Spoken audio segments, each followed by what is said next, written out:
Hey people, D-Man here, and today I'm reviewing The Owl House episode 10. Okay, so this episode is pretty good. By the way, spoilers just in case you don't know.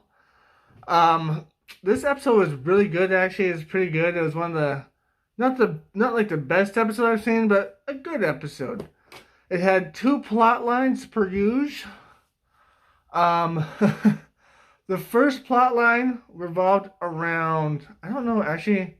What would be the first plotline? I guess the first plotline would be Lucy's plotline, where she's trying to go see a sports game, and she takes Albert with her, and then shenanigans ensue, which we'll discuss. Then the second would, or maybe this one's the first one. I don't know. And then the second one would involve Ida and King, where Ida turns into the cursed form of her, and it's very interesting because some stuff happens. Um, so let's talk about the one that's. I guess let's talk about Ida's one first. So basically, Ida turns into the cursed form of her, and the elixir's no longer working on her. And she just kind of has she doesn't have a rampage because she's like only half turned, so King can help, like King can control her for a bit. And then after a while, she stops listening, and he tries to feed her the elixir, but it doesn't work. So she starts having a rampage, and it's pretty interesting. And then at the end, King's able to turn her back to normal. Which kind of gives me the thought that when Ida turns into a beast again, what she will, like, it's hinting towards that. I'm definitely thinking that she definitely will.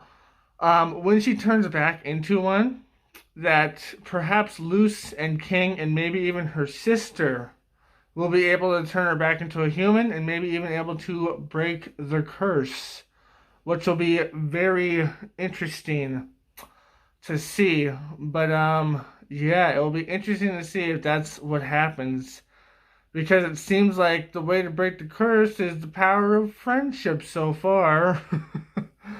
But I don't know. It's gonna be interesting. Maybe she's gonna be turning and she's gonna be like, "Go get my sister. I need a lot of help." It'll be very interesting to see how this goes. Um, then we have Luce's plot line. Because the elixir doesn't work on it anymore, so that's pretty cool. That's a pretty cool plot line. But yeah. But then we have Luce's plot line, where she borrows Albert without even asking Ida, which Albert thinks was stealing, I guess. I don't really get this plot line, to be honest. I really don't really like this one because it doesn't really make sense.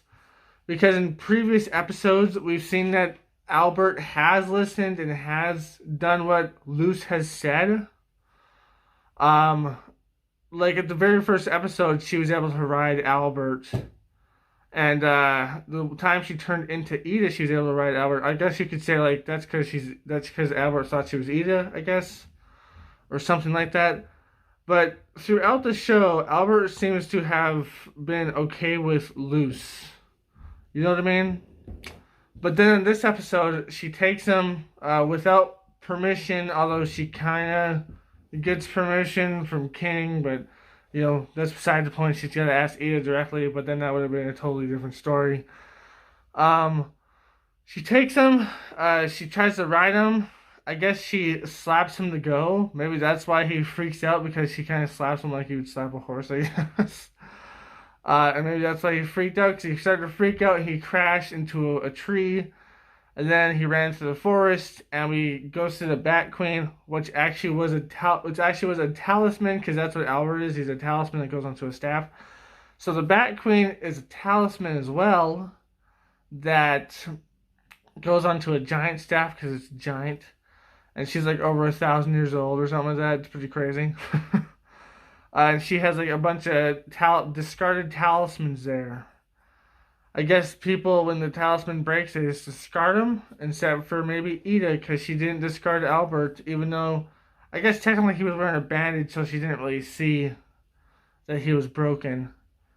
But I don't know. I don't think she would discard him, and I'm pretty sure by next episode he'll probably be healed. Um, but yeah, it seems like all the discarded talismans are there.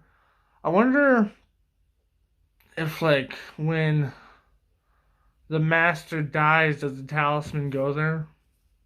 Or does, like, someone else get the staff with the talisman when, like, they die? That's an interesting question. I wonder if Ida dies, will Luce get her staff? That's a food for thought.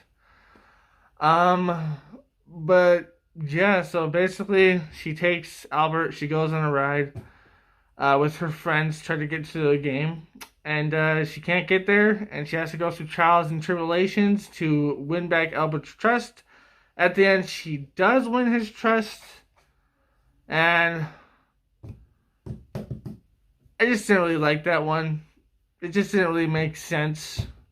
I guess I liked the episode, but I didn't like the plot line, you know what I mean?